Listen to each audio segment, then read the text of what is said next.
다니엘 1장 1절로 8절까지의 말씀입니다. 구약성경 1230페이지 또는 1231페이지입니다. 제가 봉독해 올리도록 하겠습니다. 유다왕 여호야김이 다스린 지 3년이 되는 해에 바벨론 왕 느부갓네살이 예루살렘에 이르러 성을 에워쌌더니 주께서 유다왕 여호야김과 하나님의 전 그릇 얼마를 그의 손에 넘기심에 그가 그것을 가지고 신할 땅 자기 신들의 신전에 가져다가 그 신들의 보물 창고에 두었더라. 왕이 환관장 아스부나스에게 말하여 이스라엘 자손 중에서 왕족과 귀족 몇 사람 곧 흠이 없고 용모가 아름다우며 모든 지혜를 통찰하며 지식에 통달하며 학문에 익숙하여 왕궁에 설만한 소년을 데려오라 하였고 그들에게 갈대아 사람의 학문과 언어를 가르치게 하였고 또 왕이 지정하여 그들에게 왕의 음식과 그가 마시는 포도주에서 날마다 쓸 것을 주어 3년을 기다리게 하였으니 그 후에 그들은 왕 앞에 서게 될 것이라. 그들 가운데 유다 자손 곧 다니엘과 하나냐와 미사엘과 아사랴가 있었더니 환관장이 그들의 이름을 고쳐 다니엘은 벨드사살이라 하고 하나냐는 사드락이라 하고 미사엘은 메삭이라고 하고 아사랴는 아벤느고라 하였더라. 다니엘은 뜻을 정하여 왕의 음식과 그가 마시는 포도주로 자기를 더럽히지 아니하리라 하고 자기를 더럽히지 아니하도록 환관장에게 구하니. 아멘. 우리 한번 옆 사람과 이렇게 한번 인사해 봤으면 좋겠습니다. 절망 속에도 꽃은 핍니다 라고 인사해 볼까요? 절망 속에도 꽃은 핍니다. 우리 한번 앞뒤 사람과 이야기 한번 해봅시다. 절망 속에도 꽃은 핍니다. 절망 속에도 꽃은 핍니다. 네, 여러분들의 얼굴을 보니 절망 속에도 반드시 꽃을 필 거라 믿습니다. 네, 사랑하는 여러분, 오늘 우리는 이 다니엘서 1장을 통해 이 절망 속 희망을 꽃피운 다니엘이라는 주제로 하나님의 말씀을 나누고자 합니다. 본문 1절과 2절은 여호야김 왕 제3년에 바벨론 왕 느부갓네살이 예루살렘에 이르러 그것을 에워쌌다라고 이야기하고 있습니다. 이는 주전 605년의 일로 이 느부갓네살이 갈그미스 전투에서 승리한 후 시리아, 팔레스타인 지역을 평정하는 과정 가운데 일어난 일들입니다. 이때는 완전한 파괴와 멸망이 아닌 1차 바벨론 포로라 불리는 시기이죠. 느부갓네살은 유다를 완전히 멸망시키지 않고 속국으로 만족했지만은 그러나 이들이 언젠가 반역할 수 있다라는 생각을 가지고 그 가능성을 차단하기 위해 왕족과 귀족 계층의 젊은 인재들을 바벨론으로 데려오게 합니다. 그 이유는 고대 근동의 일반적인 문화 정책을 통해서 그들로 하여금 바벨론의 문화와 언어를 그들이 배워가고 그 땅 가운데 정복한 나라에 바벨론화 하려고 하는 그 목적이 숨겨져 있었습니다. 또한 유다 백성들에게 이 사건은 단순한 패배의 사건이 아니었습니다. 이 사실은 하나님의 성전 기물이 바벨론 신전으로 옮겨간 그 일들을 통해 알 수 있듯이 바벨론 사람들은 하나님이 마치 바벨론 신에게 패하였다라는 것처럼 보이도록 만들었습니다. 그리고 그들에게 하나님이 선민이란 정체성, 다윗 왕조에 대한 영원성에 대한 약속은 어디 있는가? 하나님은 지금 무엇을 하고 계시는가에 대한 그들의 믿음의 기초가 흔들리게끔 만들어가고 있습니다.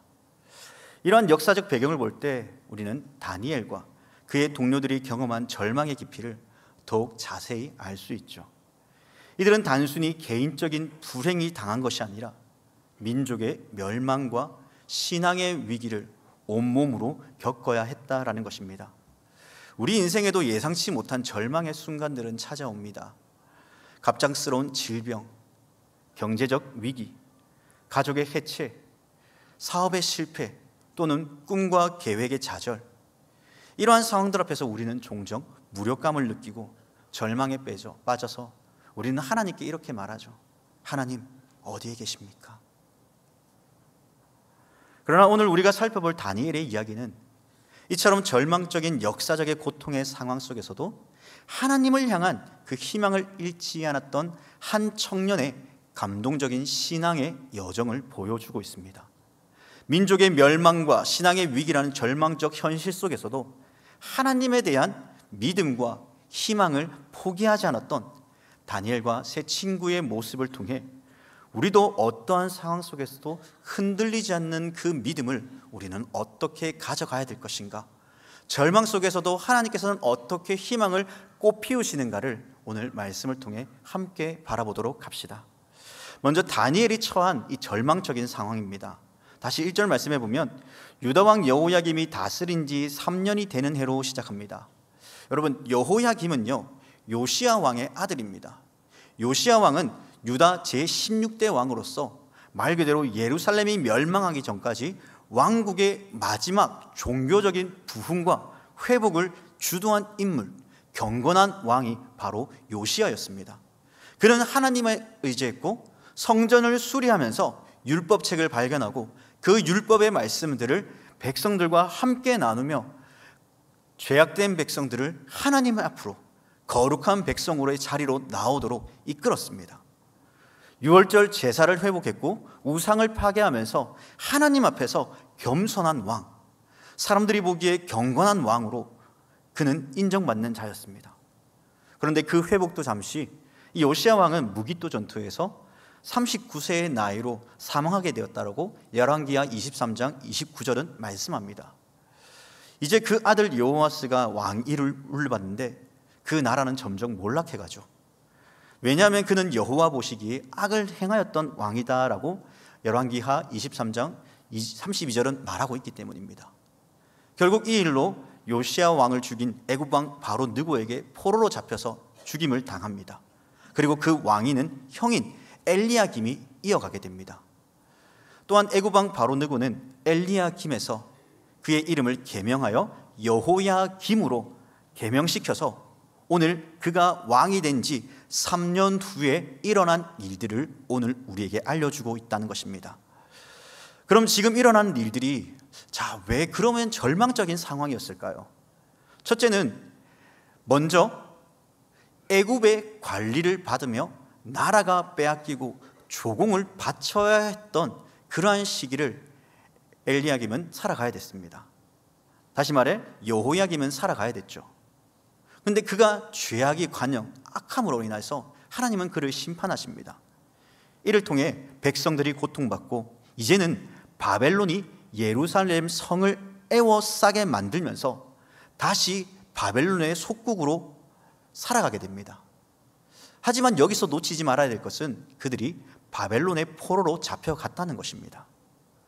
그러한 고통의 시간들의 연속이 바로 이 시기에 그가 겪어야 했던 삶의 모습입니다. 두 번째는요, 하나님의 이름이 바벨론 신보다 약하다라는 오명입니다. 고대 문화에서요, 여러분, 전쟁사는 신과 신들의 전쟁이었습니다. 그래서 나라는 신의 이름을 대리하여서 다른 나라의 신과 싸우는 그러한 전투의 현장이 벌어졌던 것이죠. 결국 신과 신과의 전쟁은 무엇입니까? 그 전쟁에서 이기는 것은 자기가 믿는 신이 강하다는 것을 증명하는 것입니다. 그 증명의 증거로 오늘 전쟁을 통해서 그가 승리의 전리품을 어디에 가져다 놓았다라고 성경은 이야기합니까? 바벨론 신전에 하나님의 기물들을 일부 가져 놓았다고 합니다. 다시 말해서 하나님의 이름이 바벨론의 신의 이름에 의해서 적고 하나님의 이름이 망령되이 일컬어지는 그러한 역사적인 현장 가운데, 그 고통 가운데 백성들은 살아가고 있습니다. 세 번째는요, 빼앗긴 이름으로 보는 절망입니다. 이전 부모님들이요, 자녀들의 이름을 지을 때 참 많은 고민을 합니다. 그 이름대로 아이가 잘 자라기를 바라는 마음과 소망을 가지고 아이에게 이름을 짓죠. 저도 부모님으로서 이제 아이가 태어나면 이름을 짓는데 믿음, 소망, 사랑, 그 중에 제 이름 무엇이죠? 사랑이니까 첫째 이름을 사랑으로 하려고 했습니다. 그래서 첫째 아이가 태어났을 때 장모님께서 이름을 지어주십니다. 보배, 하나님 앞에서 귀하고 가치 있는 존재. 사랑이라고 지으렸는데 근데 이 이름을 들어보니까 너무 좋은 거예요. 둘째 이름은 반드시 내가 사랑으로 짓겠다 생각했습니다. 둘째가 태어났습니다. 장인어른께서 이름을 지어줍니다. 진주, 역경 속에서 만들어진 감추어진 영혼. 이름이 너무나 좋지 않습니까? 셋째는 포기를 했습니다. 네, 어쨌든 두 분 다 성경에서 나오는 뜻을 가지고 만들어주시면서 그 아이가 그렇게 자라기를 바라는 이 어른들의 마음, 부모님의 마음이 담겨져 있죠. 이 세월이 지나서요, 이 사랑이라는 이름이 여전히 제 마음속에 잊혀지지 않는데, 같이 사역했던 목사님의 딸 아이의 이름이 사랑이었습니다. 지금도 친하게 지내고 있습니다. 어쨌든 그 아이를 통해서 위로를 받습니다. 그렇게 시간이 지나고 사람들이 저에게 목사님 셋째 생기면 이름 뭘로 할 거예요? 묻습니다.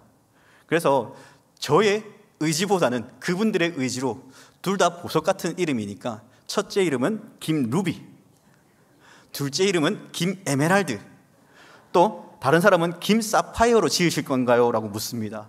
웃음이 절로 나오는 해프닝이죠. 어찌되었든 하나님의 백성의 이름에는 고유한 뜻이 있습니다. 다니엘은 하나님께서 심판하신다, 하나나는 여호와의 은혜가 깊으시다, 미사엘은 누가 하나님과 같은가, 아사랴는 여호와께서 도우셨다라는 고유한 이름의 뜻이 지어지며 담겨 있습니다. 그러나 이제 그들에게 나라를 빼앗긴 절망과 동시에 부모로부터 받았던 그 이름마저도 빼앗겨 버립니다. 7절에 다니엘은 벨드사살로, 하냐나는 사드락으로, 미사엘은 메삭으로, 아사엘은 아벤느고로 바뀌어버립니다. 여러분, 요즘에 이름이 바뀌는 거 충분히 여러분 이해하지 않습니까? 계명 충분히 할 수 있다고 생각합니다. 그런데 여러분, 이 이름에 감추어진 그 의미를 우리는 놓쳐서는 안 됩니다. 바벨론 사람들이 섬기는 그 신들의 이름이 다니엘과 세 친구의 이름에 주어졌기 때문입니다. 다시 말해서 이러한 의미가 그들에게 부여되어진 것이죠. 너희는 이제 하나님의 백성이 아니야. 너희는 이제 이방신의 종이다. 이방신의 종으로서 너는 이방신을 섬기며 살아가야 된다라는 그 뜻이 포함되어 있습니다. 하나님의 백성으로서 그 이름이 얼마나 치욕스럽겠습니까? 이처럼 다니엘은 절망과 위기의 시간 속에 한 걸음 한 걸음 걸어 나아갑니다. 그럼에도 불구하고 다니엘은 절망 가운데 포기하지 않죠. 그리고 희망의 꽃을 피워냅니다. 다른 것은 다 빼앗겨도, 다른 것은 다 잃어도 하나님을 향한 신실한 신앙과 그 믿음은 내가 빼앗기지 않겠다. 절망적인 상황 가운데서도 죽음의 공포가 나를 엄습해온다 할지라도 나는 결코 포기하지 않으리라 라는 그러한 결단이 오늘 펼쳐지고 있는 것입니다. 그래서 오늘 두 번째는요, 이 절망 속에서 피어난 희망이 다니엘을 통해 일어납니다. 우리 8절 말씀 다 같이 한번 볼까요? 다니엘은 뜻을 정하여 왕의 음식과 그가 마시는 포도주로 자기를 더럽히지 아니하리라 하고 자기를 더럽히지 않도록 환관장에게 구하는 모습이 오늘 등장합니다. 여러분, 다니엘은 뜻을 정하였습니다. 그 뜻은 왕의 음식과 그가 마시는 포도주를 자기를 더럽히지 않겠다라는 의지입니다. 본문에서 말하는 이 히브리적 원어 레브는 마음, 뜻을 표현하는 단어입니다. 하지만 이 원형의 의미를 자세히 보면요, 의지와 지성까지 포함하는 광범위한 의미로 사용됩니다. 그래서 저는 오늘 특별히 그 이름의 변화에 따라 이 두 마음을 품은 상태와 그 중심적인 의미를 함께 나누려고 합니다. 뭐냐면 여기서 뜻을 정한다라는 이 마음의 상태는 왕의 음식과 포도주를 마시지 않겠다라는 의미도 있지만 저들이 빼앗긴 이름에 대해서까지 그들은 결단하며 나는 그런 종으로 살아가지 않겠다라는 그 결단이 오늘 8절 말씀에 다니엘이 정한 뜻이었습니다. 다니엘과 세 친구는 이중적인 이름을 가지고 있었죠. 하나님 백성의 시민으로서의 이름, 세상의 권력이 말하는 힘이 말하는 그 바벨론, 그 세상적인 이름이 두 가지의 이름의 정체성을 가지고 살아갔습니다. 우리도 때로 살아가다 보면 이중적인 정체성을 가지고 살아갑니다. 우리는 그리스도인이라는 이름, 하나님의 백성, 하나님의 시민이라는 이름을 가지고 살아갑니다. 하지만 세상 가운데 살아갈 때 그 하나님의 백성이라는 이름을 가지고 살아가려고 할 때 그 정체성을 거룩하게 살아내기 위해 노력하지만 결국 우리 또한 세상과 동화되어가는 그러한 모습들을 우리의 삶에서 우리는 경험하지 않습니까? 하나님 나라의 시민권자와 세상 나라의 시민권 늘 충돌하며 살아갑니다. 때때로 이 일 때문에 많은 사람들에게 질타도 받고 손가락질도 당하며 고통받습니다. 이전에 대학교 다닐 때 일을 했던 적이 있었습니다. 철강회사에서 일을 했는데 사장님이 부르더니 이런 이야기를 합니다. 그 주일날, 일요일날 나와서 일할 수 있겠냐라고 묻습니다. 저는 당연히 안 된다고 했습니다. 그러자 그 옆에 있던 부장의 얼굴이 빨개지기 시작합니다. 그리고 저를 조용히 부릅니다. 아니, 일요일날 잠깐 나와서 일하는 거 괜찮지 않냐? 왜 안 하냐? 라고 묻습니다. 저는 교회 가야 되기 때문에 안 됩니다. 교회 그게 뭐라고 그렇게 안 되냐고, 사장님 말을 그렇게 안 듣냐고 막 이야기를 합니다. 한 달 후에 잘렸습니다. 네. 같은 그리스도인들이라도 때때로 하나님 앞에 온전한 모습을 살아가려고 할 때 그 환경적인 요인과 아픔들을 겪으면 어떻습니까? 같은 지체로서 위로해주고 그를 보듬어줍니다. 그런데 세상 사람들은 어떻습니까? 어떻게 그럴 수 있냐? 조금 양보하면 되지 않느냐라고 이야기합니다. 더군다나 세상의 기준과 가치에 맞춰 살아간다면 사람들은 기뻐하고 우리를 이해하려고 노력하죠. 그럴 수 있는 격려를 우리에게 합니다. 하지만 점점 하나님과의 그 관계는 점점 멀어져 가죠. 보세요. 오늘 다니엘 또한 하나님 나라의 백성으로서 이 자신을 더럽히지 않기 위해 왕의 음식과 포도주를 거부합니다. 문제는 이 거부로 생겨날 문제들이 환관장 한 사람이 감당하기에는 너무 크고 어렵다는 것이죠. 우리는 이 사실 또한 잊어서는 안 됩니다. 그러면 이러한 사실을 어떻게 극복하는가를 또 말씀을 통해 봅시다. 당시 문화에서 왕에게 진상하는 음식들은요, 최고의 품질로 만들어진다고 봐도 무방합니다. 그리고 포도주도 마찬가지였겠죠. 신 포도주를 아무나 주지 않을 것입니다. 특히 바벨론 파로로 잡혀온 사람들에 비해서 오늘 왕이 주는 그 음식들을 다니엘과 세 친구 그리고 왕족들, 귀족들이 그 음식을 먹을 때 그들보다 참 최고의 대우를 받으며 그것을 맛볼 수 있다고 충분히 생각할 수 있습니다. 그러나 이 음식이 아무리 최고의 음식이고 값비싼 음식이라고 할지라도 그들은 거부합니다. 문제의 해결의 답은 단순히 음식과 포도주를 거부한 것이 아니라 왕의 음식과 그가 마시는 포도주로 인하여서 상징적인 의미를 가지고 있는 그 바벨론화 하려는 하나님의 백성에서 끊으려고 하는 그 거짓됨에서 그들은 거부하며 뜻을 정하여 하나님께서 기뻐하시는 삶을 살아가겠다고 고백한 것이죠. 우리는 이것을 단순히 제사법으로 보기보다 이 왕이 내린 음식이었기에 그들이 거부하였음을 보아야 됩니다. 여러분, 왕이 내린 음식, 어떻게 보면 방금 전에도 얘기했지만 풍성함과 사치스러움, 풍요로움을 나타내는 단어이기도 합니다. 또한 바벨론의 가치와 기준을 따라 살아가야 되는 이 무언적 메시지가 바로 이 음식물에 담겨 있었습니다. 지금 다니엘이 뜻을 정한 것은 바벨론 왕이 주는 그 혜택과 풍요로움에 대해 내가 그것을 의지하지 않겠다라는 무언적 메시지를 던지며 고백하는 것이죠. 왜 그렇습니까? 왕이 주는 것들은 풍요롭습니다. 즐겁게 합니다. 기쁘게 합니다. 그러나 그러한 기쁨들이 내 안에 하나씩 하나씩 자리를 잡으면 하나님을 향한 그 마음들은 어떻습니까? 물론 그것을 잘 지키는 사람들도 있지만 그것이 내 마음에 무거운 짐이 되고 하나님과의 관계를 깨트릴 수 있기에 다니엘은 적극적으로 그것을 거부한 것입니다. 풍요로움과 안식을 거부하고 내가 그것보다 하나님을 더 신뢰하겠다라는 그 믿음의 고백이 오늘 다니엘에게 나타난 것입니다. 이러한 고백을 드릴 때에 방금 환관장에 대한 이야기를 나누었습니다. 그럼 그 환관장에는 어떤 일이 일어났을까요? 그렇게 하나님의 뜻을 정하자 9절 말씀에 환관장에게 이러한 일들이 나타납니다. 하나님이 다니엘로 하여금 환관장에게 은혜와 긍휼을 얻게 하신지라. 자, 우리가 주의 깊게 봐야 될 사항들이 있습니다. 여기에서 누가 이 일을 주도해 나가고 계십니까?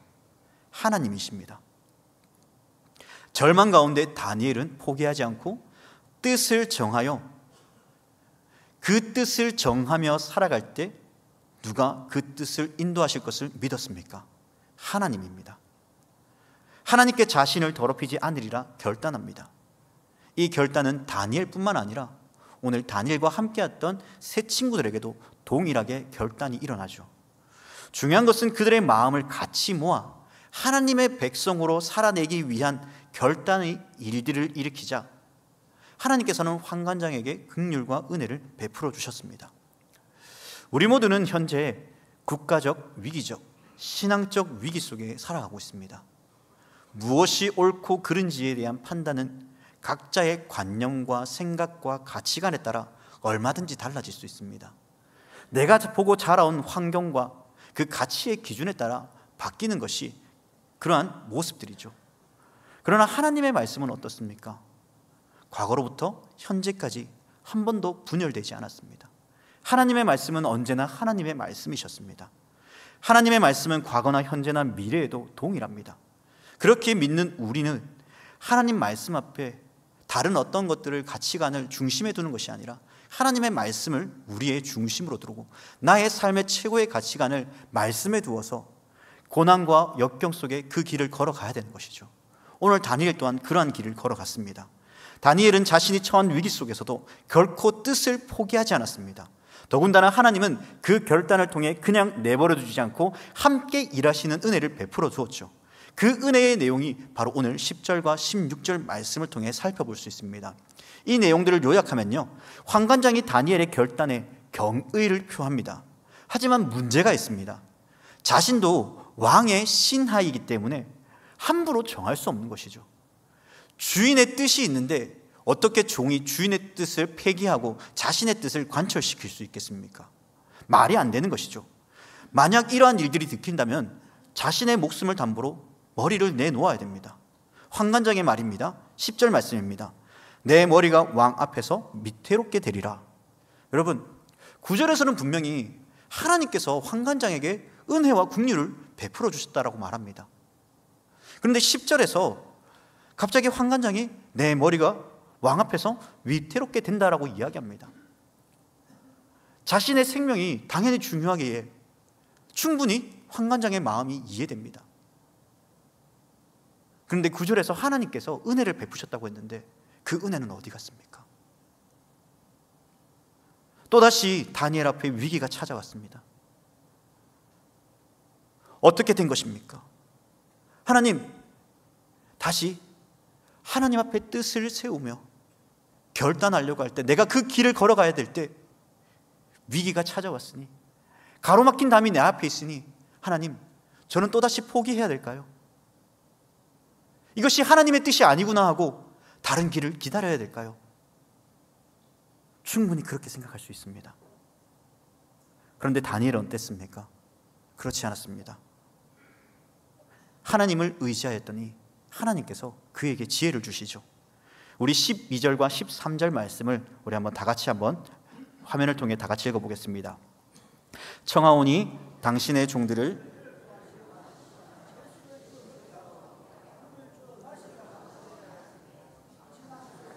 우리의 얼굴과 왕의 음식을 먹는 소년들의 얼굴을 비교하여 보아서 당신이 보는 대로 종들에게 행하소서 하매. 자, 여기에서 우리의 궁금증이 풀립니다. 환관장에게 은혜와 긍휼을 얻게 했다.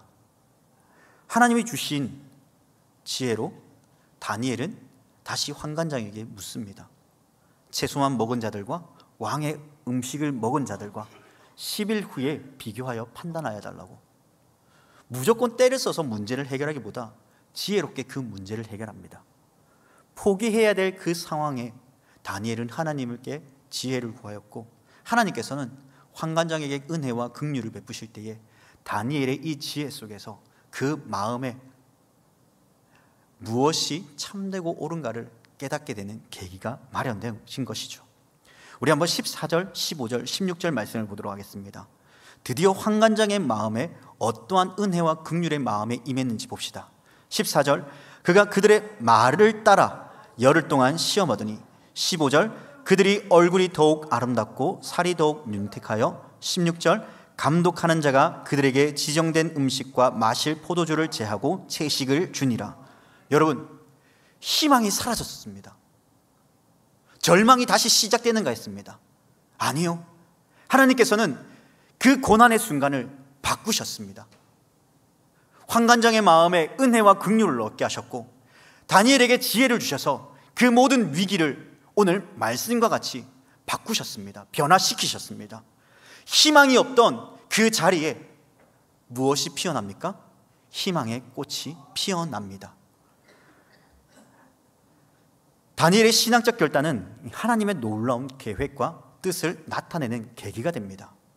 12일 후 다니엘과 친구들의 얼굴은 이 왕의 음식을 먹은 다른 청년들보다 더욱 아름답고 살이 윤택했다고 합니다.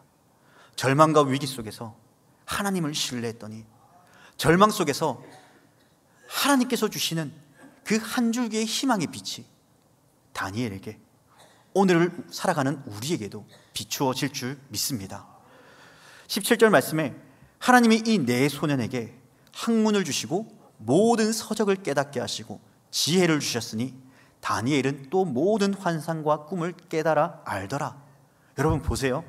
하나님께서 네 소년에게 학문을 주셨대요. 학문은 원어로 맞다입니다. 맞다는 또 다른 어원은 야다입니다. 야다는 여러 의미에서 깊은 통찰력을 가지고 깨달아 아는 것을 말합니다. 학문을 주실 때에, 그들이 서적을 읽을 때에 그들이 깊은 통찰력과 깨달음을 통하여서 모든 학문을 이해하였습니다. 모든 서적을 그들이 읽고 깨닫는 그 놀라운 역사가 하나님 앞에 결단하였더니 그 절망 가운데 다시 희망의 꽃으로 자라났고, 그 꽃은 더욱 만개하여 하나님께서 또 다른 계획과 뜻을 펼쳐나가는 그러한 일들로 사용하고 계신다라는 사실입니다. 이후 다니엘을 통하여서 그 모든 환상과 꿈을 깨달아 아는 은혜를 받게 되죠. 앞으로 다니엘을 통해 느부갓네살 왕의 꿈을 해석해주고 그에게 인정받는 사람으로 세워지게 됩니다. 그리고 19절과 20절 말씀을 보겠습니다. 왕이 그들과 말하며 봄에 무리 중에 다니엘과 하냐냐와 미사엘과 아사랴와 같은 자가 없으므로 그들을 왕 앞에 서게 하고, 왕이 그들에게 모든 일을 묻는 중에 그 지혜와 총명이 온 나라의 박수와 술객보다 10배나 나온 줄 알았더라. 여러분, 나라를 빼앗긴 슬픔과 포로로 잡혀간 그 아픔 가운데 있었던 그들이 심지어 부모님이 지어주신 그 이름, 하나님의 영광된 이름이 거짓 우상의 이름 앞에 가리워진 그 순간에도, 그럼에도 불구하고 신앙적으로, 삶적으로 무너지는 것이 아니라 더욱 하나님을 신뢰하며 하나님께 의지했습니다. 그리할 때 하나님께서는 다니엘과 세 명의 친구들을 절망 속에 신세 한탄만 하도록 내버려 두는 것이 아니라 그 시간 가운데 할 수 있는 일들을 행하게 하시면서 하나님의 나라의 백성으로서 정체성을 키워나갈, 그 나라의 백성으로서의 삶이 세상 가운데 그 대적자 바벨론에게 무엇인가를 나타내 보이도록 그들을 사용해 주셨습니다. 다니엘이 섬기는 하나님은 참으로 신들 중에 신이요 모든 왕 중에 주제시다. 누가 고백한 말이죠? 느부갓네살 왕입니다. 이방 신을 섬겼던 그가, 하나님을 전혀 알지 못했던 그가, 하나님의 신전에 있는 그 기물들을 바벨론의 신전에 옮기게 명령한 그가 하나님의 살아계심을 인정하였습니다. 그가 하나님이 모든 신 중에 신이다라고 고백하였습니다. 왜 이러한 일이 나타날 수 있었습니까? 다니엘이 하나님 앞에 뜻을 정하였기 때문입니다. 고난 가운데, 고통 가운데 내 현실을 바라보는 것이 아니라 하나님을 향한 그 신뢰와 믿음, 다시 일으키시고 회복해 하실 그 하나님을 내가 의지합니다라는 그 믿음의 고백이 절망 속에 한 줄기 꽃을 피워내고 꽃이 만개하는 놀라운 역사를 이뤄갔던 것처럼, 오늘 우리 또한 이 말씀 앞에서 다니엘만 그렇게 가능한 것입니다 라고 고백하는 것이 아니라, 하나님, 제가 그 사람이 되게 하여 주옵소서, 하나님, 제가 그 사람으로 세워 주옵소서라는 이 믿음의 고백이 오늘 우리 가운데 있기를 소망합니다. 말씀을 정리하겠습니다. 다니엘 1장을 통해 절망 속에 희망을 꽃피운 다니엘을 통해 우리는 다음과 같은 세 가지의 말씀을 정리해 볼까 합니다. 첫 번째는 절망적인 상황은 신앙을 포기할 이유가 아니라 더욱 어떻게 해요? 굳건히 할 기회입니다. 여러분들의 절망, 그 고통의 시간은 무엇입니까? 신앙을 포기할 이유가 아니라 더욱 굳건히 하나님을 의지하며 신뢰하는 그러한 시간들이 되길 바랍니다. 두 번째로, 타협하지 않는 신앙에는 반드시 하나님의 축복이 따릅니다. 다니엘이 왕의 음식을 거부하고 자신의 신앙을 지켰을 때 하나님께서는 그를 통하여서, 그 세 친구를 통하여서 그의 지혜와 총명을 주시고 바벨론의 높은 위치에까지 올라가게 하셨습니다. 신앙적 원칙을 지키는 자에게, 신앙의 그 믿음을 끝까지 고백하며 어떠한 상황 속에서도 하나님을 의지하는 자에게 하나님은 큰 축복을 예비해두고 계십니다. 마지막으로, 하나님의 계획은 우리의 절망보다 크고 깊습니다. 여러분, 지금 여러분들 앞에 절망과 고통이라는 시간이 여러분들을 엄습하고 있습니까? 여러분들을 무너뜨리려고 합니까? 여러분, 그것들을 여러분 눈앞에 바라보는 그 일들이 아니라 그 현실 넘어 일하실 하나님을 기대하시길 바랍니다. 그 현실 넘어 일하실 하나님께서는 이 모든 것들을 무너뜨리시고라도 더 큰 축복으로, 더 큰 길로 우리를 인도해 가십니다. 이러한 믿음이 우리 가운데 흔들리지 않고 절망 속에서도 하나님을 향한 신앙과 믿음을 지켰던 다니엘처럼 우리 또한 그러한 신앙과 믿음을 지키며 나아가는 우리 모두가 되기를 다시 한 번 더 주님의 이름으로 간절히 부탁드립니다. 기도하겠습니다. 하나님, 오늘 다니엘서 1장 말씀을 통해 우리에게 큰 은혜를 베풀어 주심에 감사합니다. 절망적인 상황 속에서도 신앙의 정체성을 잃지 않았던 다니엘의 모습을 통해 우리에게도 흔들리지 않는 믿음을 허락하여 주옵소서. 다니엘처럼 절망적인 현실 앞에 서게 될 때에, 예상치 못한 시련과 고난이 찾아올 때에 하나님, 우리의 믿음이 흔들리고 절망에 빠지기 쉬움을 또한 고백합니다. 하지만 오늘 말씀을 통해 깨달은 것처럼 절망은 끝이 아니라 새로운 시작이며 하나님께서 더 큰 축복을 예기하신 과정임을 믿고 고백하며 어떠한 어려운 현실 앞에서도 끝까지 신앙을 지키며 뜻을 정하여 절망 속에 희망을 꽃피우는 우리 모두가 될 수 있도록 성령 하나님, 우리를 인도하여 주시옵소서. 함께해 주실 주님께 감사하며 이 모든 간구 나를 구원해 주신 우리 주 예수 그리스도의 이름으로 간절히 기도합니다. 아멘.